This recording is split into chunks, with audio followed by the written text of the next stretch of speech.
عزیزان ملت اسلامیہ، یاد رکھیے گا درود پڑھنے سے دل بھی صاف ہو جاتا ہے، چہرے پر بھی نور آ جاتا ہے۔ درود انسان کی طبیعت کے اندر شائستگی پیدا کرتا ہے، درود انسان کی طبیعت کے اندر تہذیب و تمدن پیدا کرتا ہے، درود انسان کو اس کی صلاحیتوں کو چمکا دیتا ہے، درود انسان کی صلاحیتوں کو سیکل کرتا ہے، درود انسان کی صلاحیتوں کو جلا بخشتا ہے۔ یاد رکھیے گا درود انسان کو ذہانت بخشتا ہے، درود انسان کو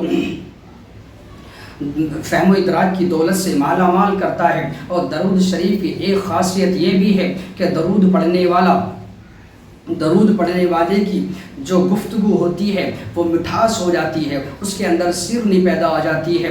ڈاکٹر علامہ اقبال سے کسی نے سوال کیا کہ حضرت آپ کے شعروں کے اندر یہ شہد کیسے آیا؟ آپ جانتے ہوں گے کہ غالب کو اقبال سے بڑا شاعر سمجھا گیا ہے، لیکن جو عزت و تکریم اور جو شان ڈاکٹر علامہ اقبال کا مقدر بنی وہ غالب کا مقدر نہیں بن سکی۔ تو کسی نے ڈاکٹر علامہ اقبال سے ہی سوال کر دیا کہ حضرت یہ بات سمجھ نہیں آتی کہ آپ کے شعروں کے اندر یہ شہد اور عسل کیسے آیا؟ تو ڈاکٹر علامہ اقبال نے جو جواب دیا وہ جواب سننے کے قابل ہے۔ ڈاکٹر علامہ اقبال کہنے لگے میں نے 125 کروڑ مرتبہ حضور پر درود پڑھا ہے۔ اللہ اکبر عزیزان ملت اسلامیہ، اگر آپ حضور پر درود و سلام پڑھو گے تو پتہ چلا تمہارے لہجے کے اندر اثر پیدا ہو جائے گا۔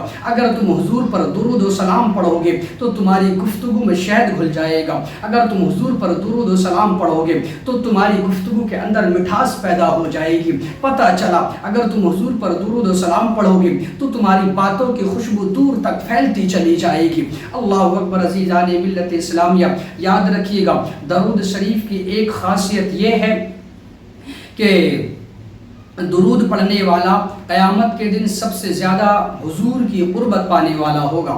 حضور نے ارشاد فرمایا قیامت کے دن سب سے زیادہ میرے قریب وہ ہوگا جو میرے اوپر سب سے زیادہ درود پڑھنے والا ہوگا۔ اور درود شریف کی ایک خاصیت یہ ہے کہ آج کے دور میں درود اہل حق کی پہچان ہے۔ امام سخاوی نے اس کو القول البدی کے اندر لکھا ہے کہ کسی نے حضرت امام زین العابدین رضی اللہ تعالی عنہ سے سوال کیا کہ حضرت جب کثرت سے ترک و فرق ہو جائیں گے، جب کثرت سے انسان ایک دوسرے کو اپنی طرف کھینچنے والے پیدا ہو جائیں گے اور ہر شخص قرآن و حدیث سے دلیل دے رہا ہوگا تو اس زمانے میں اہل حق کو پہچاننے کا راستہ کیا ہوگا؟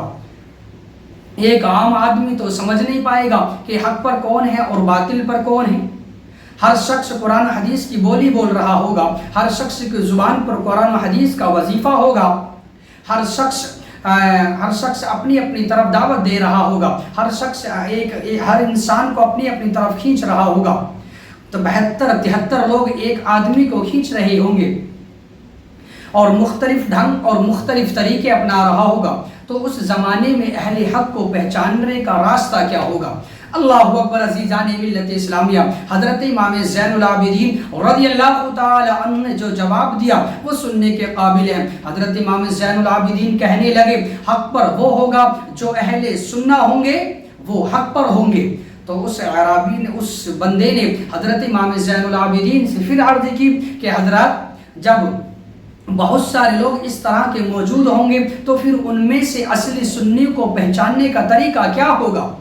اللہ اکبر عزیزان ملت اسلامیہ، حضرت امام زین العابدین نے کیا فرمایا؟ غور سے سنیے گا، آپ کو حضرت امام زین العابدین رضی اللہ تعالی عنہ کا یہ جواب سن کر بڑا سکون ملے گا۔ آپ کو حضرت امام زین العابدین رضی اللہ تعالی عنہ کا یہ جواب سن کر اپنے اوپر بڑا ناز ہوگا۔ حضرت امام زین العابدین نے فرمایا من علامات اہل السنہ کثرت الصلاۃ علی رسول اللہ، فرمایا اہل سنت کی علامتوں میں سے ایک علامت یہ ہوگی کہ وہ کثرت سے حضور پر درود پڑھنے والے ہوں گے۔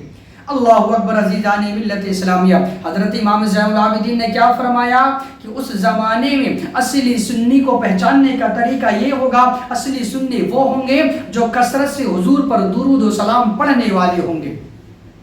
تو عزیزان ملت اسلامیہ دیکھیے آج ہم حضور پر درود و سلام پڑھتے ہیں. ارے اذان سے پہلے ہم درود پڑھتے ہیں, اذان کے بعد ہم حضور پر درود پڑھتے ہیں, نماز میں ہم درود و سلام پڑھتے ہیں, نماز کے بعد ہم کھڑے ہو کر حضور پر درود پڑھتے ہیں. یاد رکھیے گا جمعہ ہو جائے تو ہم درود پڑھتے ہیں, فجر ہو جائے تو فجر کے بعد ہم حضور پر درود و سلام پڑھتے ہیں, کوئی خیر کا کام دیکھتے ہیں تو ہم وہاں پر کھڑے ہو کر حضور پر درود و سلام پڑھتے ہیں. لیکن آج ایک طبقہ ہے جو ہاتھ میں لٹ لے کے کھڑا ہے کہ تم نے اس وقت درود کیوں پڑھا, تم نے اتنا درود کیوں پڑھا, تم نے اس ٹائم درود کیوں پڑھا. وہ پڑھنے سے تو گیا بلکہ لوگوں کو روکنے پر تو اپنی ڈیوٹی لگائے ہوئے ہیں. وہ چوراہوں پر کھڑے ہو کر لوگوں سے کہتا ہے ارے تم حضور ارے تم فجر کی نماز کے بعد درود و سلام کیوں پڑھتے ہو, تم جمعے کے بعد درود کیوں پڑھتے ہو. اللہ اکبر میرے دوستو, وہ درود و سلام حضور پر پڑھنے سے تو گیا بلکہ روکنے پر اس نے اپنی ڈیوٹی لگائے ہوئے ہیں. یاد رکھیے گا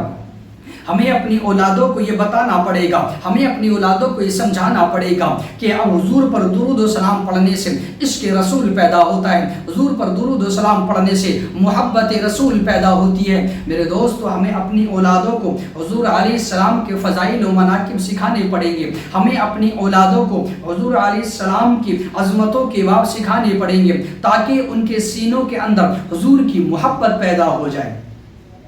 ورنہ آج ایسے لوگ بھی ہیں جو آپ کی اولادوں کو سکھا دیں گے کہ حضور کو پیٹھ کے پیچھے کا پتہ نہیں, حضور تو دیوار کے پیچھے کا نہیں جانتے. میرے دوستو اگر وہ اولادوں کو بتا دیں گے تو ایک دن آپ کی اولاد آپ سے یہ سوال کر دے گی کہ حضور کو دیوار کے پیچھے کا پتہ نہیں. اور آج سائنس اتنی ترقی کر گیا کہ وہ زمین کے اندر بتا دیتا ہے کہ زمین کے اندر کتنی مقدار میں سونا ہے. سائنس آج یہ بتا رہی ہے کہ زمین کے اندر کہاں پر کوئلہ پایا جا رہا ہے. سائنس آج یہ بتا رہی ہے کہ زمین کے اندر کہاں پر تیل پایا جا رہا ہے. تو اولاد ایک دن آپ سے یہ سوال کر دے گی کہ حضور کو تو دیوار کے پیچھے کا پتہ نہیں. اس لیے میرے دوستو ہمیں اپنی اولادوں کو یہ بتانا پڑے گا کہ حضور تو کا اختیار کا عالم تو یہ ہے کہ حضور اگر انگلی اٹھا دے تو چاند اپنا کلیجہ چیر دیتا ہے, حضور اگر اشارہ فرما دے تو سورج پلٹ کر میرے آقا کے قدموں میں آ جاتا ہے. میرے دوستو اگر حضور اشارہ فرما دے تو درخت بھی دوڑتا ہوا میرے آقا کے قدموں میں آ جاتا ہے. ہمیں اپنی اولادوں کو بتانا پڑے گا کہ اللہ تبارک و تعالیٰ نے حضور کو جو اختیار عطا فرمائے ہیں, اللہ جل شانہ نے حضور کو جو مقام عطا فرمایا ہے, اللہ تبارک و تعالیٰ نے حضور کو جو شان عطا فرمائی ہیں وہ کسی اور کو عطا نہیں فرمائی ہیں. میرے دوستو نبی تو نبی رہا, نبی کے غلام حضرت سیدنا عمر فاروق اعظم رضی اللہ تعالیٰ عنہ مسجد نبوی کے منبر پر خطبہ دے رہے ہیں. خطبہ دیتے عزیزان ملت اسلامیہ یاد رکھیے گا ادھر نہاوند میں جنگ ہو رہی ہے, ادھر حضرت عمر فاروق اعظم مسجد نبوی کے منبر پر خطبہ دے رہے ہیں. سینکڑوں میل کا راستہ ہے, دیوار کیا راستے میں کئی پہاڑ کھڑے ہوئے ہیں اور ایک مہینے کے سفر کا راستہ ہے. سینکڑوں میل کے دور پر نہاوند ہے, وہاں پر امیر لشکر حضرت ساریہ رضی اللہ تعالی عنہ جنگ کر رہے ہیں, معرکے میں مصروف ہیں. ادھر حضرت سیدنا عمر فاروق اعظم رضی اللہ تعالی عنہ نے مسجد نبوی کے منبر پر خطبہ دیتے ہوئے اچانک بلند آواز سے ارشاد فرمایا, یا ساریۃ الجبل, اے ساریہ پہاڑ کی طرف اپنی پیٹھ کر لو. اللہ اکبر. جب حضرت سیدنا عمر فاروق اعظم رضی اللہ تعالی عنہ نے مسجد نبوی کے منبر پر اچانک خطبہ دیتے ہوئے بلند آواز سے یہ ارشاد فرمایا تو حاضرین مسجد حیران رہ گئے کہ یار حضرت ساریہ تو نہاوند میں معرکے میں مصروف ہیں اور یہاں سے سینکڑوں میل کا سفر ہے. آج حضرت سیدنا عمر فاروق اعظم رضی اللہ تعالی عنہ نے خطبہ دیتے سڈنلی یہ انہیں حضرت ساریہ کو کیوں پکارا. تو جب حضرت ساریہ کا نہاوند سے قاصد آیا تو اس نے آ کر خبر دی کہ جب ہم کفار سے مقابلہ کر رہے تھے تو اچانک ایک بلند آواز آئی, یا ساریۃ الجبل, اے ساریہ پہاڑ کی طرف اپنی پیٹھ کر لو.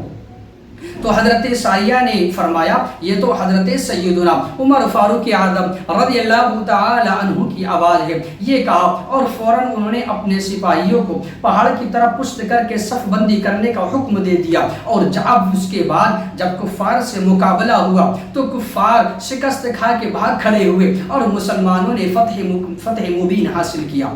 میرے دوستو یہ شان ہے خدمتگاروں کی، تو سرکار کا عالم کیا ہوگا عزیزان ملت اسلامیہ۔ اس لیے ہمیں اپنی اولادوں کو بتانا پڑے گا کہ اللہ تبارک و تعالیٰ نے حضور کو بڑے مقام عطا فرمایا ہے، اللہ تبارک و تعالیٰ نے حضور کو بڑے اختیار عطا فرمائے ہیں۔ عزیزان ملت اسلامیہ، حضرت عبداللہ ابن عباس رضی اللہ تعالی عنہ روایت کرتے ہیں کہ ایک مرتبہ حضور صلی اللہ تعالی علیہ وسلم نے ایک اعرابی کو دعوت اسلام پیش کی، تو وہ کہنے لگا میں تو آپ کو تب مانوں گا جب یہ کھجور کا لٹکا ہوا گوشہ آپ کی رسالت کی گواہی دے۔ تو میرے آقا نے ارشاد فرمایا اگر یہ گواہی دے دے تب تم مان جاؤ گے؟ تو وہ اعرابی کہنے لگا پھر تو انکار کی کوئی گنجائش ہی نہیں رہے گی۔ تو میرے آقا نے اس لٹکے ہوئے کھجور کے گوشے کو اشارہ کیا تو وہ کھجور کا گوشہ ٹوٹا اور میرے آقا کے قدموں میں آ کر رسالت مصطفیٰ کی گواہی دینے لگا۔ جیسے ہی اس کھجور کے گوشے نے میرے آقا کے قدموں میں آ کر رسالت مصطفیٰ کی گواہی دی تو اس اعرابی کے لبوں پر کلمہ شہادت جاری ہو گیا، اور وہ اعرابی کلمہ شہادت پڑھ کر میرے آقا کی خدمت میں مسلمان ہو گیا۔ اس لیے عزیزان ملت اسلامیہ